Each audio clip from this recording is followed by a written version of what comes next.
Okay, Kelly Maupin, there you have our guest there talk about how this is related to Iran's nuclear program, even though, and I'm going to let you have the floor in a second, EU has said its sanctions do not apply to Iran's media outlets. Go ahead, Kelly Maupin.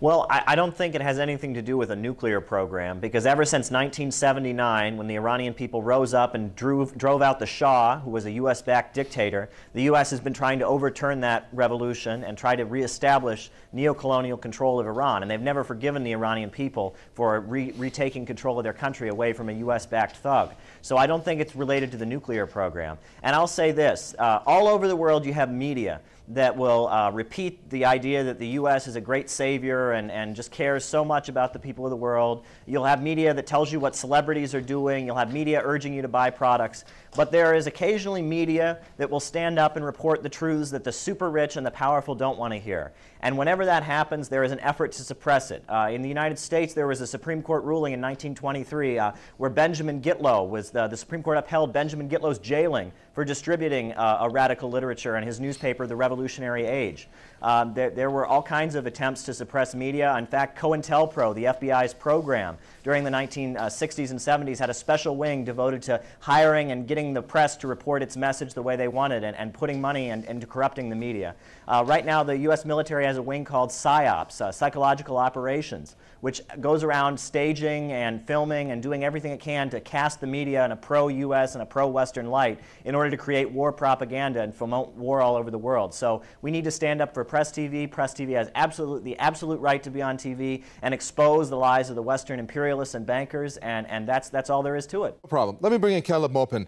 Kelly Maupin, this is perhaps something that has not been witnessed in quite some time in the media world. And I'd like to again bring in a viewer Facebook comment regarding this. This comes from a lady by the name of Fatima Mahdani, who said the Arab media has totally changed its tune since the beginning of the so-called Arab Spring. Al Arabiya, Dubai TV, Al Jazeera, etc. sound very much like BBC, CNN, or Fox News. None mention the daily demos in Morocco, Jordan, Bahrain, Oman, or Saudi Arabia. On the other hand, Al Alam and PressTV continue to cover the demonstrations in these neglected countries and continue to show us the victims of drones, for example, in Yemen, Pakistan's Waziristan. It was a shock to see the EU ban these channels because the EU always told us that it backs freedom of speech and freedom of press. Your reaction, Kelly Maupin? Well, I think she is absolutely right.